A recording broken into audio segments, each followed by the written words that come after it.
আসসালামু আলাইকুম।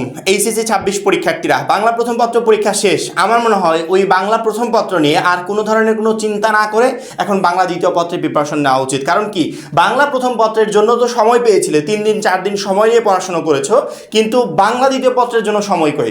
মাঝখানে মাত্র একদিন সময়, এবং একদিন সময় এত কিছু পড়তে হবে। কেউ যদি নতুনভাবে শুরু করতে চায় তাহলে সে জীবনেও কমপ্লিট করতে পারবে না। আমরা আমাদের সাজেশনে আহামরি কোনো কিছুই পরিবর্তন আনি নেই। আমরা আগে আমাদের শিক্ষার্থীদেরকে যে পিডিএফ গুলো দিয়েছিলাম ওইগুলোই জাস্ট এখন রিভিশন দিব। অর্থাৎ যারা আমাদের 250 টাকার বা 310 টাকার পিডিএফ কোর্সে যুক্ত ছিল এবং তারা যে পিডিএফ গুলো কমপ্লিট করেছে, এখন তাদেরকে এসে আহামরি কষ্ট করতে হবে না, অল্প সময় জাস্ট সে রিভিশন দিতে পারবে। মাত্র 250 টাকা যারা এখনো আমাদের শেষ মুহূর্তের চূড়ান্ত সাজেশন কোর্সে যুক্ত হওনি, দ্রুত করো। পরীক্ষার আগ মুহূর্তে আমাদের কোর্সে যুক্ত হলেই পেয়ে যাচ্ছ সকল সাবজেক্টের একদম শর্টকাট সাজেশন, সকল গ্রুপের পিডিএফ আকারে, বিগত বছরগুলোর বোর্ড এমসিকিউ উত্তর সহ পিডিএফ আকারে, প্রত্যেকটা সাবজেক্টের প্রত্যেকটা চ্যাপ্টারের চ্যাপ্টার ওয়াইজ জ্ঞানমূলক অনুধাবনমূলক প্রশ্নোত্তর সকল গ্রুপের পিডিএফ আকারে, লিখিত অংশের একদম শর্টকাট টেকনিক পিডিএফ আকারে, ইংরেজি গ্রামার অংশের শর্টকাট টেকনিক পিডিএফ আকারে, পড়াশোনার দুর্দান্ত সব গাইডলাইন, ইংরেজি এবং আইসিটির দুর্দান্ত সব রেকর্ডেড ক্লাস, সেই সাথে পরীক্ষা শেষ হওয়া পর্যন্ত ফুল সাপোর্ট, সবকিছু থাকছে আমাদের মাত্র 250 টাকার কোর্সে। আমাদের কোর্সে যুক্ত হতে স্ক্রিনে দেওয়া নম্বরে 250 টাকা কোর্স ফি পাঠিয়ে এই নম্বরে হোয়াটসঅ্যাপে আমাকে জানাবে, সাথে সাথে তোমাকে কোর্সে যুক্ত করে নিব। তখন থেকে শুরু হবে তোমার A+ প্রস্তুতি। আর যারা নতুন করে শুরু করছো বা আমাদের পিডিএফ কোর্সে আজকে যুক্ত হবে বলে ভাবছো, তাদেরকে একটু কঠোর পরিশ্রম করতে হবে। সামনের এই একদিন যদি একটু কঠোর পরিশ্রম করতে পারো, তাহলে ইনশাআল্লাহ বাংলা দ্বিতীয় পত্রে তুমিও বেস্ট একটা রেজাল্ট করতে পারবে। বাংলা দ্বিতীয় পত্রের ব্যাকরণের যে 30 নাম্বার, এই 30 নাম্বারের 30-এর ভিতর 30 পাবে এরকম সাজেশন আমি দিয়ে দিব। সেই সাথে প্রশ্নগুলো বলে দিব যে পরীক্ষার হলে কোন প্রশ্নগুলো আসতে চলেছে। পরবর্তীতে আমাদের যে নির্মিত অংশ আছে, নির্মিত অংশ যে 70 নাম্বার, এই 70 নাম্বারের সাজেশন থাকবে।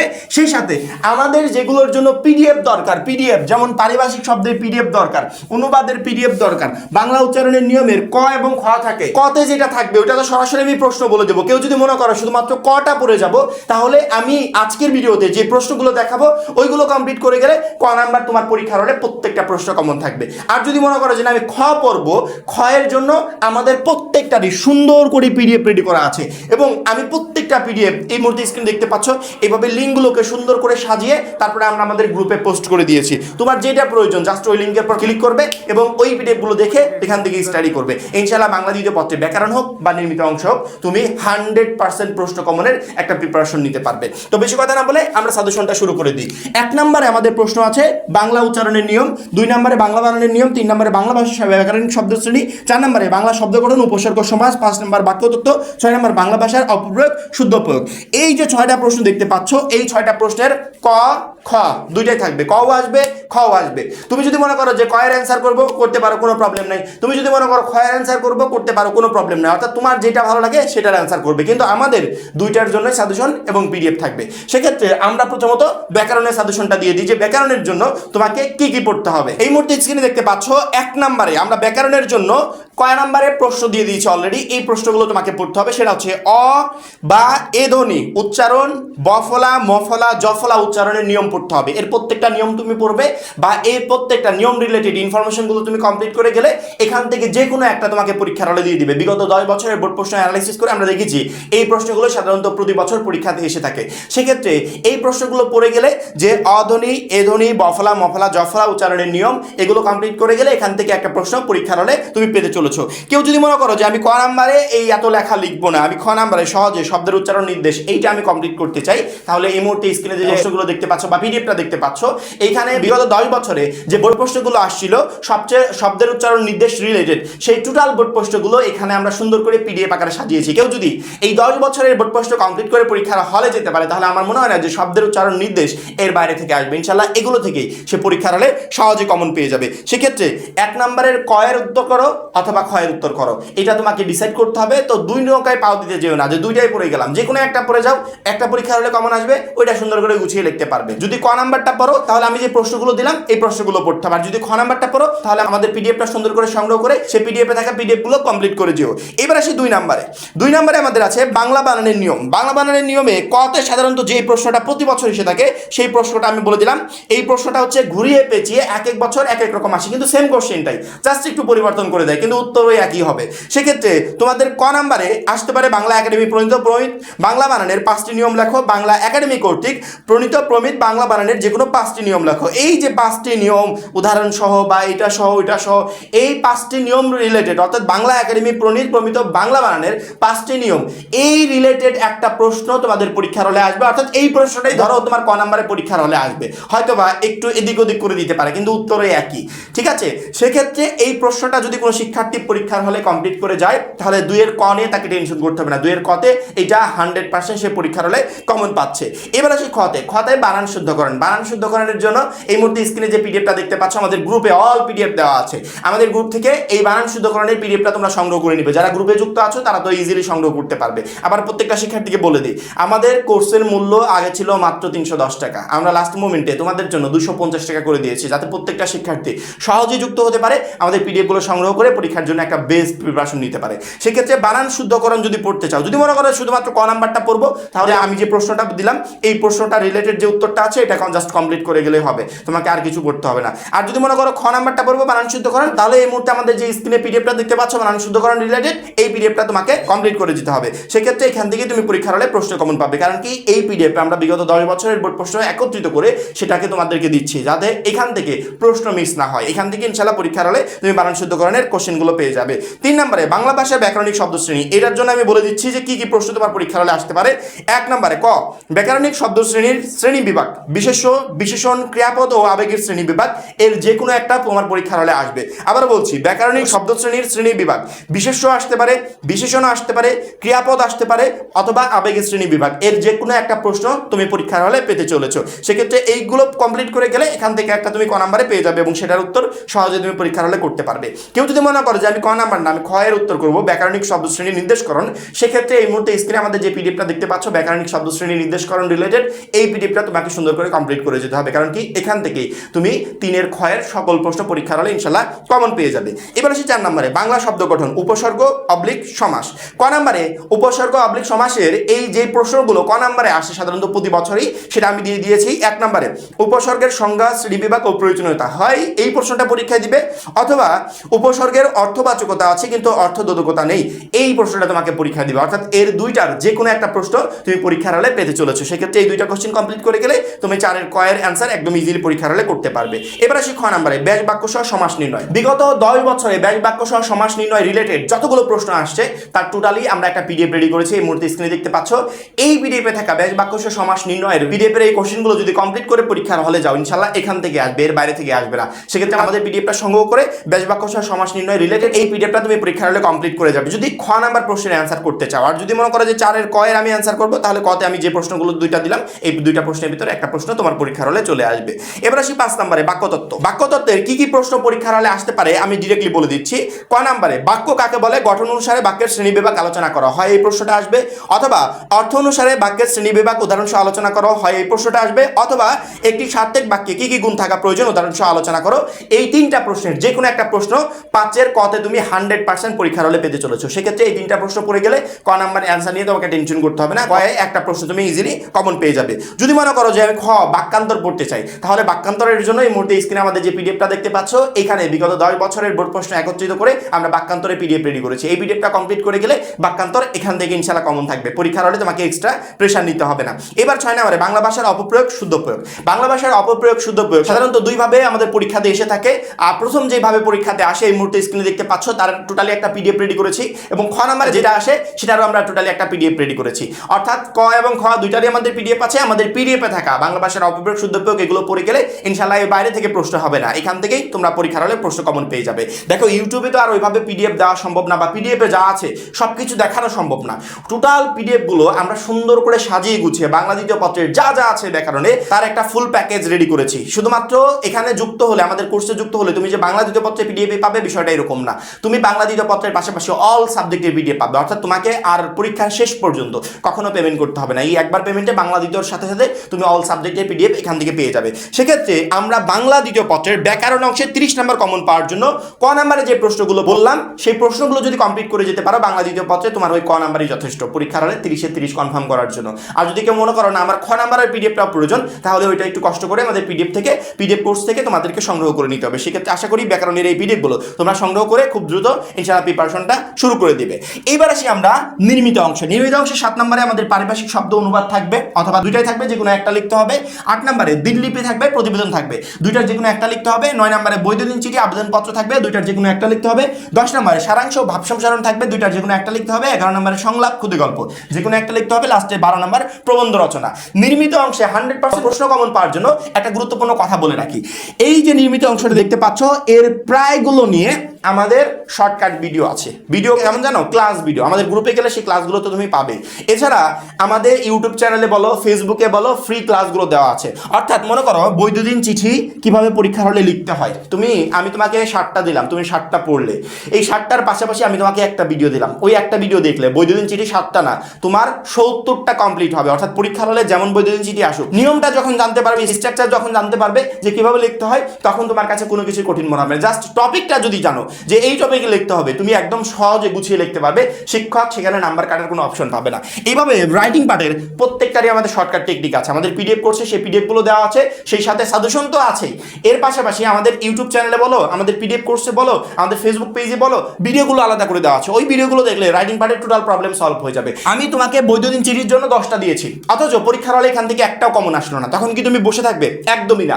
তুমি পরীক্ষার হলে এত সুন্দর করে লিখবে যেন মনে হবে যে তোমার কমনই ছিল। অর্থাৎ শিক্ষকের ওখানে নাম্বার কাটার কোনো অপশন থাকবে না। এরকম করে স্ট্রাকচারগুলো আমি তোমাকে শিখিয়ে দিচ্ছি বা আমাদের ক্লাসের মাধ্যমে বুঝিয়ে দিচ্ছি, যাতে একটা শিক্ষার্থী পরীক্ষার হলে রাইটিং পার্ট কমন না পেলেও সহজে সুন্দর করে গুছিয়ে লিখতে পারে। সেক্ষেত্রে অবশ্যই সেগুলো খেয়াল করবে। তো চলো আমরা 7 নম্বর থেকে 12 নম্বরে নির্মিত অংশে যে সাজেশনটা আছে সেই সাজেশনটা দিয়ে দিই, যে লাস্ট মোমেন্টে তোমাকে কি কি পড়তে হবে। পারিভাষিক শব্দের জন্য বিগত 10 বছরে আমাদের টোটাল পরীক্ষাগুলোতে যে পারিভাষিক শব্দগুলো আসছিল সেগুলো একত্রিত করে আমরা একটা পিডিএফ রেডি করেছি। এই মুহূর্তে স্ক্রিনে দেখতে পাচ্ছ পারিভাষিক শব্দের এই পিডিএফগুলো তোমাকে কমপ্লিট করে যেতে হবে। এই পিডিএফগুলো থেকে ইনশাআল্লাহ পারিভাষিক শব্দ পরীক্ষার হলে কমন চলে আসবে। অর্থাৎ পারিভাষিক শব্দের জন্য তোমাকে এক্সট্রা প্রেশার নিতে হবে না। অনুবাদের জন্য এই মুহূর্তে স্ক্রিনে খ নম্বরে যে অনুবাদগুলো দেখতে পাচ্ছ আমি দিয়েছি, যেগুলো 26 সালের জন্য সবচেয়ে গুরুত্বপূর্ণ। এছাড়াও এগুলোর পিডিএফ আমাদের কাছে আছে। তোমরা যদি মনে হয় যে পিডিএফটা সংগ্রহ করবে, সংগ্রহ করে নিতে পারো, অথবা আমাদের খ নম্বরে যে প্রশ্নগুলো আছে এই প্রশ্নগুলো কমপ্লিট করে গেলে ইনশাআল্লাহ এখান থেকেই একটা পরীক্ষার হলে আসার সম্ভাবনা আছে। সেক্ষেত্রে এগুলো তোমাকে কমপ্লিট করে যেতে হবে অনুবাদের জন্য। আর কেউ যদি মনে করো আমি শুধুমাত্র পারিভাষিক শব্দ পড়ে যাই, কারণ কি পারিভাষিক শব্দ সহজে পরীক্ষার হলে লেখা যায়, তাহলে পারিভাষিক শব্দ রিলেটেড আমাদের যে পিডিএফটা আছে সেটা তোমাকে কমপ্লিট করে যেতে হবে। এইবার আসি আমরা 8 নম্বরে। 8 কতে থাকবে হচ্ছে দিনলিপি। দিনলিপির জন্য আমরা টোটাল এখানে 10টা দিনলিপি দিয়েছি। ইনশাআল্লাহ এখান থেকে একটা পরীক্ষার হলে আসবে। আমার মনে হয় এই দিনলিপি এগুলো পড়ার আগে আমাদের দিনলিপি রিলেটেড যে ক্লাসটা আছে এই মুহূর্তে স্ক্রিনে দেখতে পাচ্ছ, ইউটিউবে পাবে, ফেসবুকে পাবে, আমাদের গ্রুপেও পাবে। দিনলিপি রিলেটেড এই ক্লাসটা তোমার কমপ্লিট করা উচিত। কারণ কি এই ক্লাসটা কমপ্লিট করার পর তুমি শুধুমাত্র 10টা না 50টা দিনলিপি লিখতে পারবে। পরীক্ষার হলে যে রিলেটেডই দিনলিপি আসুক না কেন, জাস্ট যদি টপিকটা জানতে পারো যে পরীক্ষার হলে প্রশ্নটা দেখবে আর উত্তরটা লিখবে। অর্থাৎ দিনলিপি মুখস্থ করার কিছু নাই, জাস্ট আমাদের একটা ক্লাস দেখলেই তোমার দিনলিপির টোটাল প্রবলেম সলভ হয়ে যাবে। তারপর আমরা যে সাজেশনগুলো দিয়েছি এগুলো কমপ্লিট করবে। পরীক্ষার হল থেকে এসে কেউ বলবে না যে ভাইয়া কমন ছিল না। কমন এখান থেকে ইনশাআল্লাহ আসবে। কমন যদি আসে সেক্ষেত্রে তুমি লিখতে পারবে, আর কমন যদি না আসে তাহলে এর থেকেও ভালোভাবে লিখতে পারবে আমাদের ওই ক্লাসটা কমপ্লিট করার পর। কারণ কি দিনলিপি লেখা পরীক্ষার হলে একদমই ইজি। 1 নম্বরে আমরা যেটা দিয়েছি পরীক্ষার আগের রাতে প্রস্তুতির অভিজ্ঞতা বা পরীক্ষা শেষের অনুভূতি। 2 নম্বরে লঞ্চ ডুবির ঘটনা বর্ণনা করে দিনলিপি। 3 নম্বর ঐতিহাসিক স্থান ভ্রমণের অভিজ্ঞতা বা শিক্ষা সফরের অভিজ্ঞতা। 4 নম্বরে বইমেলায় ঘুরে আসার অভিজ্ঞতা বর্ণনা করে একটি দিনলিপি। 5 নম্বরে বন্ধুর জন্মদিন উদযাপনের উপলক্ষে দিনলিপি। 6 নম্বর কলেজের প্রথম দিনের অভিজ্ঞতা বর্ণনা করে দিনলিপি। 7 নম্বর বাংলা নববর্ষ উদযাপনের উপর একটি দিনলিপি। 8 নম্বর প্রাকৃতিক দুর্যোগ মোকাবেলার অভিজ্ঞতা বর্ণনা করে দিনলিপি। 9 নম্বর তথ্য প্রযুক্তি বা কৃত্রিম বুদ্ধিমত্তার প্রভাব নিয়ে দিনলিপি। 10 নম্বরে বার্ষিক ক্রীড়া সাংস্কৃতিক অনুষ্ঠানের বিবরণ নিয়ে একটি দিনলিপি লেখো। এই টোটাল দিনলিপিগুলো তোমাকে পড়ে যেতে হবে, কারণ কি এখান থেকেই পরীক্ষা হলে একটা দিনলিপি তুমি পেয়ে যাবে। তার পাশাপাশি আমি শুধুমাত্র দিনলিপির জন্য না, আমি রাইটিং পার্টের প্রত্যেকটা টপিকের জন্য আমি বলবো জুলাই আন্দোলন রিলেটেড বা আমাদের রিসেন্টলি যে নির্বাচনটা হয়েছে এই রিলেটেড কিছু ইনফরমেশন মাথার ভিতর নিয়ে যাবে। সেটা জুলাই আন্দোলন হতে পারে, করোনা রিলেটেড হতে পারে, ভূমিকম্প রিলেটেড হতে পারে, নির্বাচন রিলেটেড হতে পারে। এগুলো আউট অফ টপিক, জাস্ট কিছু ইনফরমেশন মাথায় নিয়ে যাবে। পরীক্ষার হলে বাই চান্স যদি ব্যতিক্রমী কিছু চলে আসে তারপরে তুমি সহজে অ্যান্সার করতে পারবে। এই জন্য তোমাকে এই টপিক রিলেটেড কিছু তথ্য মাথার ভিতর নিয়ে যেতে বলছি। ইনশাআল্লাহ সাজেশন থেকে আসবে, এর বাইরে থেকে আসবে না। তারপরে ওইগুলো এক্সট্রা হিসেবে কমপ্লিট করে যাবে। ঠিক আছে। দিনলিপির অল্টারনেটিভ হিসেবে অর্থাৎ দিনলিপি যদি পরীক্ষার হলে না লেখো তাহলে খ নম্বরে আসবে হচ্ছে প্রতিবেদন। প্রতিবেদন সাধারণত 2 রকমের হয়, এক হচ্ছে প্রাতিষ্ঠানিক প্রতিবেদন আর এক হচ্ছে সংবাদপত্রে প্রকাশের জন্য প্রতিবেদন। সংবাদপত্রে প্রকাশের প্রতিবেদন আবার 2 রকমের, এক হচ্ছে আমি সুনাগরিক হিসেবে প্রতিবেদন লিখছি, আর দ্বিতীয়ত হচ্ছে আমি নির্দিষ্ট কোনো একটা পত্রিকার রিপোর্টার, সেই রিপোর্টার হিসেবে প্রতিবেদন লিখছি। আমাদের এই 3 টাইপের প্রতিবেদনেরই ক্লাস আছে, শর্টকাট টেকনিক আছে। টেকনিক কি?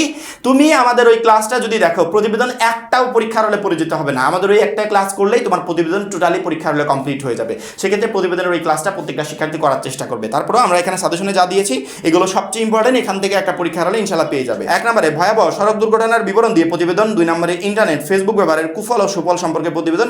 3 নম্বর খাদ্যে ভেজাল ও তার প্রতিকার বিষয়ে প্রতিবেদন। 4 নম্বর দ্রব্যমূল্যের ঊর্ধ্বগতি প্রতিকারের উপায় সম্পর্কে প্রতিবেদন।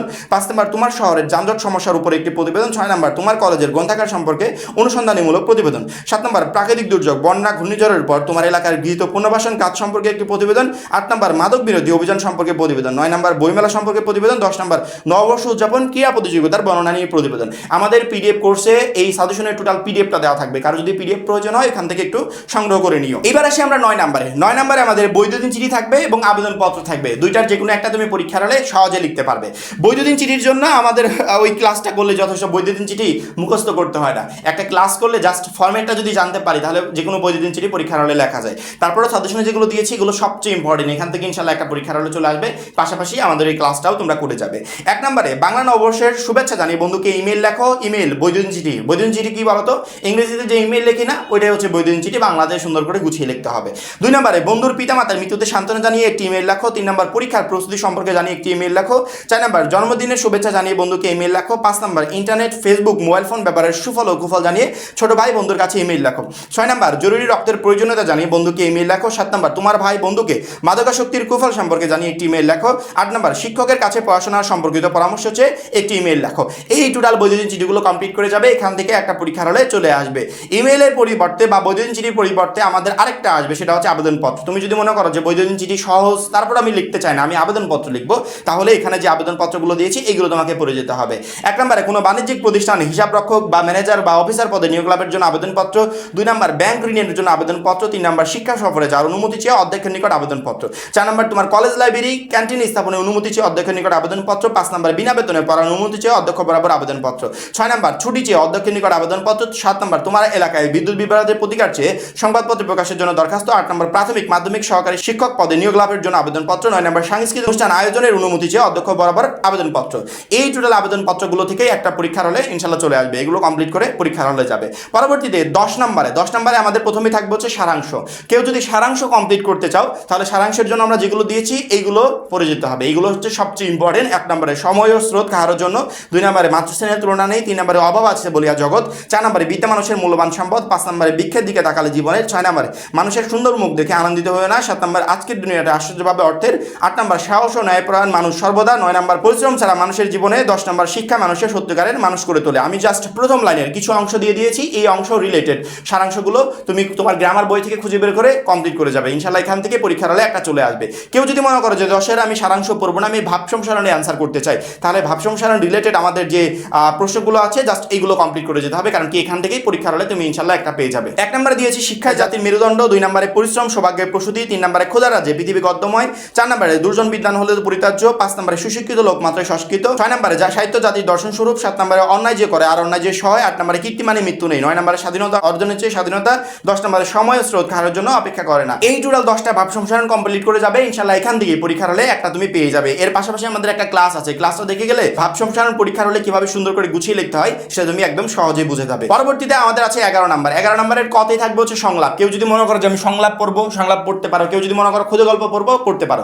সংলাপ ক্ষুদে গল্প দুইটাই একদমই সহজ, তুমি যেটাই কমপ্লিট করো না কেন ইনশাল্লাহ আমাদের এই দুইটা রিলেটেড যে ক্লাস আছে এই ক্লাসটা দেখলেই হবে, অর্থাৎ সংলাপ অথবা ক্ষুদে গল্প তুমি যে কোনোটা পরীক্ষার হলে একদম সহজে লিখতে পারবে। যদি আমাদের সাজেশন থেকে কমন নাও আসে তারপরেও এত সুন্দর করে গুছিয়ে লিখতে পারবে, শিক্ষকের সেখানে নাম্বার কাটার কোনো অপশন থাকবে না, পুরো নাম্বারটা তোমাকে দিতে বাধ্য যদি সেটা গুছিয়ে তুমি লিখতে পারো। সংলাপের 11 নম্বরে কতে আমরা যেগুলো দিয়েছি এগুলো হচ্ছে সবচেয়ে ইম্পর্টেন্ট। কেউ যদি মনে করো যে আমি সাজেশনের এগুলো পড়ে যাবো, পড়ে যেতে পারো, এখান থেকে একটা আসবে। কেউ যদি মনে করো শুধুমাত্র শর্টকাট টেকনিকের যে ক্লাসটা আছে ওইটা কমপ্লিট করে যাবো, তাহলে যে কোনো টপিক রিলেটেড সংলাপ তুমি পরীক্ষার হলে লিখতে পারবে। সংলাপে আমরা যেগুলো দিয়েছি 1 নম্বরে মাদকাসক্তির কুফল নিয়ে 2 বন্ধুর মধ্যে সংলাপ। 2 নম্বরে বাংলা নববর্ষ উদযাপন উপলক্ষে সংলাপ। 3 নম্বরে শিশু ও নারীর প্রতি সহিংসতা বিষয় শিক্ষার্থী ও শিক্ষকের মধ্যে সংলাপ। 4 নম্বরে বৃক্ষের প্রয়োজনীয়তা বিষয় সংলাপ। 5 নম্বরে পরিবেশ দূষণ রোধের উপায় নিয়ে 2 বন্ধুর মধ্যে সংলাপ। 6 নম্বরে পরীক্ষার প্রস্তুতি নিয়ে 2 বন্ধুর মধ্যে সংলাপ। 7 নম্বরে মোবাইল ফোন ফেসবুক ইন্টারনেট ব্যবহারের সুফল ও কুফল নিয়ে 2 বন্ধুর মধ্যে সংলাপ। 8 নম্বরে বাল্য বিবাহ বিরোধের বিষয় শিক্ষার্থী ও শিক্ষকের মধ্যে সংলাপ।